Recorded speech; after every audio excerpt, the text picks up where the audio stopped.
جی ہمارے گھر کے حالات بہت زیادہ خراب تھے، والد صاحب ہیں نہیں تھے جس کی وجہ سے مجھے جاب کرنا پڑی، والدہ ہیں اور میں ہوں اور کرائے پہ ہم رہتے ہیں، اس کی وجہ سے مجھے ویٹر کی جاب کرنی پڑی۔ میں نے بہت زیادہ ٹرائی کی لیکن مجھے جاب نہیں مل رہی تھی اور میرے حالات گھر کے اتنے خراب تھے کہ میں مزید انتظار نہیں کر سکتی تھی، اس لیے مجھے مجبوری کے تحت ویٹر کی جاب کرنی پڑی۔ جی پہلے تو میں ماں جاتی رہی، انہوں نے مجھے اچھے طریقے سے گائیڈ کرتے رہے اور کام میں بھی میری کافی ہیلپ کرتے تھے اور ویسے بھی میری ہیلپ کرتے تھے، تو ان کا مجھے اچھے لگتے تھے، وہ بھی مجھے پسند کرتے تھے۔ انہوں نے آخرکار مجھے شادی کے لیے پرپوز کیا اور میں نے پھر اپنی والدہ سے اس چیز کا بات کی، میری والدہ بھی مان گئی کہ اگر وہ ہمارے اخراجات اٹھا دے گا ہمارے گھر کا تو آپ ٹھیک ہے شادی کر لیں، اور میری والدہ کی رضامندی کے ساتھ پھر ان کے ساتھ شادی۔ جی کہ مجھے بعد میں پتہ چلا کیونکہ انہوں نے پہلے نہیں بتایا تھا کہ پہلے بھی میری شادی ہوئی ہے۔ جی پہلے تو ہم 3-4 ماہ تو ہنسی خوشی رہتے رہے، انہوں نے مجھے گھر میں اچھے گھر میں رہتی تھی اور والدہ بھی میرے ساتھ تھی، تو آہستہ آہستہ ہمارے درمیان تھوڑے اختلافات پیدا ہوئے، لڑائی جھگڑے شروع ہوئے، تب جا کے پتہ چلا کہ ان کی دوسری شادی بھی ہے، اور پھر وہ ایسے ہی 2 دن کے لیے گھر سے چلے گئے اور پھر جب مکان مالک گھر کا کرایہ لینے کے لیے آیا پھر تب مجھے بھی پتہ چلا کہ ہمارا تو مکان بھی کرائے پہ تھا،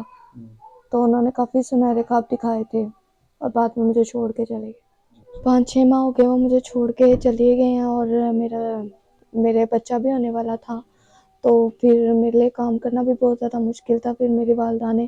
لوگوں کے گھر میں کام کیے، لوگوں کے برتن وغیرہ دھو کے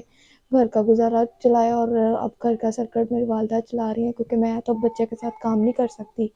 تو میری والدہ ہی سارا گھر کا کام اور باہر سے سارا کام کر کے وہی گھر کا سارا سسٹم چلا رہی ہیں۔ ہم پہلے دونوں ایک ہی ریسٹورینٹ میں جاب کرتے تھے، پہلے انہوں نے سب سے پہلے تو انہوں نے مجھ سے شادی کی اور میری جاب چھڑوائی،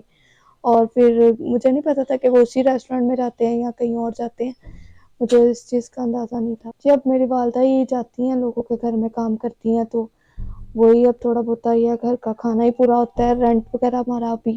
4-5 ماہ کا پڑا ہوا ہے، وہ بھی دینے والا ہے۔ سب کچھ رابطہ نمبر بھی بند ہے کیونکہ نہ تو انہوں نے مجھے اپنا گھر دکھایا تھا نہ کچھ،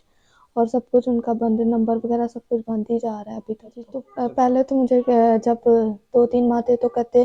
میری والدہ نہیں مان رہی، تو جب میری والدہ مانے گی تو پھر میں تمہیں اپنے گھر لے جاؤں گا۔ پھر جیسے مجھے ان کی بیوی کا پتہ چلا، پہلی بیوی کا،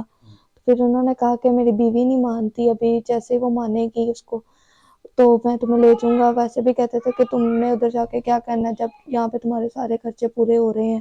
تو تم نے ادھر جا کے کیا کرنا ہے، تو مجھے وہاں پہ لے کے نہیں جاتے تھے۔ ابھی میں نے تو کچھ بھی نہیں سوچا کیونکہ چھوٹا بچہ ہے، اس کے ساتھ میں کام بھی نہیں کر پا رہی، تو مجھے اپنی زندگی ابھی بہت زیادہ پڑی ہوئی ہے، مجھے اپنی زندگی کے لیے تھوڑا سٹینڈ لینا پڑے گا،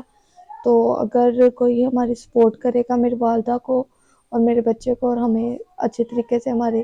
ساتھ چلے گا، ہمارے اخراجات پورا کرے گا، تو انشاءاللہ اس کے ساتھ میں شادی بھی کر